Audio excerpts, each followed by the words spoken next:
Everyone in the theater thought the next audition would be another quick no. A shy boy in worn-out shoes walked onto the massive Canada's Got Talent stage, holding an old guitar that looked almost older than him. The audience whispered. Some judges leaned back in their chairs, unsure what to expect, but 30 seconds later, the same room that doubted him would rise to its feet in shock, and Simon Cowell would press the golden buzzer for a voice no one saw coming.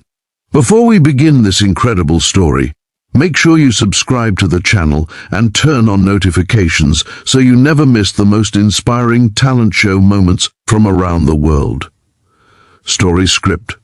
Plain paragraph. The bright lights of Canada's Got Talent shone across the massive theatre in Toronto, and thousands of people filled the seats waiting for the next audition. The judges had already seen dozens of acts that day. Some were impressive, some were strange, and some ended quickly with polite applause and rejection. The audience expected the next contestant to be just another hopeful performer chasing a dream. Backstage, a thin teenage boy sat quietly on a wooden chair, clutching a small guitar with chipped paint along its edges. His name was Miguel Santos, a 14-year-old boy from a small fishing village in the Philippines. His clothes were simple, his sneakers worn out, and his hands trembled slightly as he waited for his name to be called. Miguel had traveled thousands of miles to stand on this stage. For him, this moment felt almost impossible. Just a year earlier, he had been helping his father repair fishing nets along the shoreline of their village. Their small wooden house stood close to the ocean, and during storms the waves sometimes reached the walls of their home. Music was the only escape Miguel had ever known. His grandfather had given him the guitar when he was 9 years old. The instrument was already old and cracked, but to Miguel it was the most valuable thing in the world. Every evening after helping his family, he would sit outside their house and sing while the sun disappeared into the ocean. People in the village often stopped to listen. Some fishermen said his voice sounded like someone much older. Others said it carried emotion that made them feel things they couldn't explain. But Miguel never imagined that one day he would sing in front of millions of people. One afternoon, a tourist visiting the village recorded Miguel singing and uploaded the video online. Within weeks, the video spread across social media. People from different countries shared it, amazed by the powerful voice coming from such a young boy. A producer from Canada's Got Talent saw the clip late one night. At first he thought it might be edited or enhanced somehow, but after watching it again and again, he realized the voice was real.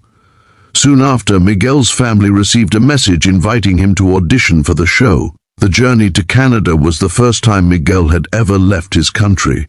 When he stepped into the huge airport in Toronto, he felt both excited and terrified. Everything seemed bigger, louder, and faster than the quiet life he knew.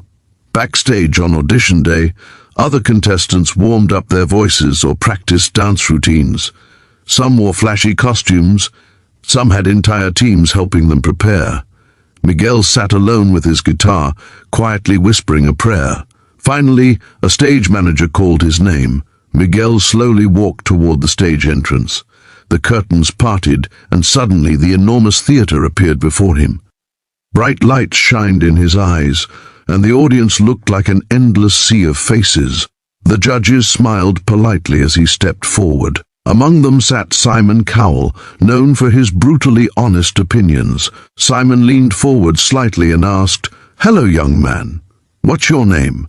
Miguel swallowed nervously and replied, "My name is Miguel Santos."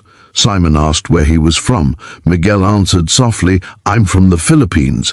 The audience applauded kindly. One judge asked how old he was. 14, Miguel said. Another judge noticed his guitar and asked if he would be singing. Miguel nodded. Simon then asked the question that always made contestants nervous. "And why did you come to Canada's Got Talent?" Miguel looked down at his guitar for a moment before answering. "I want to help my family. My parents work very hard, and music is the only gift I have."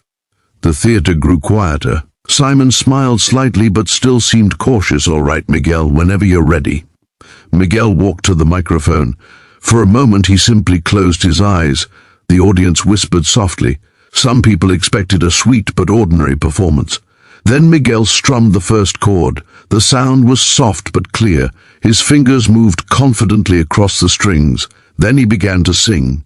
The first note instantly changed the atmosphere in the room. His voice was deep, emotional, and unbelievably powerful for someone so young. The sound filled the theater in a way that made people sit up in their seats.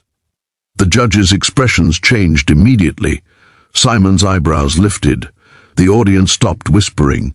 Miguel sang with the kind of emotion that felt real and raw. Every word seemed connected to the struggles he had lived through. As the song continued, something even more surprising happened. Miguel stopped playing the guitar halfway through the performance and stepped closer to the microphone. The music faded. For a second, the theater was silent. Then Miguel began singing the chorus a cappella. His voice soared through the room without any instrument behind it. The power and control were astonishing. The audience erupted in cheers. One judge covered her mouth in disbelief. Simon leaned forward, completely focused. But the biggest twist came near the end of the performance. Instead of finishing the song normally, Miguel shifted into a powerful high note that seemed impossible for someone his age. The note held longer and stronger than anyone expected. People began standing up. The entire theater was now on its feet. The moment Miguel finished the final line, the audience exploded into applause, louder than anything heard that night. The judges stood as well. Simon looked stunned. Miguel lowered his head, unsure what would happen next. Then something incredible occurred. One of the judges reached forward and slammed the golden buzzer. Golden confetti burst from above the stage, raining down around Miguel as the audience screamed with excitement. Miguel looked up in shock as golden paper fell around him. He covered his face with his hands, overwhelmed with emotion. Simon walked onto the stage, something he rarely did for contestants. He stood beside Miguel and said into the microphone, "Young man, that might be one of the most beautiful voices we've ever heard on this stage." The crowd roared again. Simon continued, "You came here with nothing but a guitar and a dream, and you just delivered a performance that people will remember for years." Miguel's eyes filled with tears. Backstage, the cameras showed Miguel's parents watching from a screen, crying and hugging each other. Simon turned back to Miguel and said something that made the moment even more emotional. "You didn't just sing a song tonight, you told your story." The golden buzzer moment instantly spread across social media. Within hours, millions of people watched the clip online. Comments flooded in from viewers all around the world. Many people said Miguel reminded them that true talent can come from anywhere, even the smallest villages. By the next morning, Miguel's life had completely changed. News stations covered his performance. Music producers contacted the show. Fans from different countries sent messages of support. But perhaps the most powerful moment came later that night. After the show ended, Miguel stepped outside the theater and looked up at the bright city lights of Toronto. For a boy who once sang only to the waves and the fishermen of his village, the journey felt like a dream, yet his story was only beginning. Because the world had just discovered a voice that could not be ignored, and it all started with one nervous boy, an old guitar, and the courage to step onto a stage thousands of miles from home.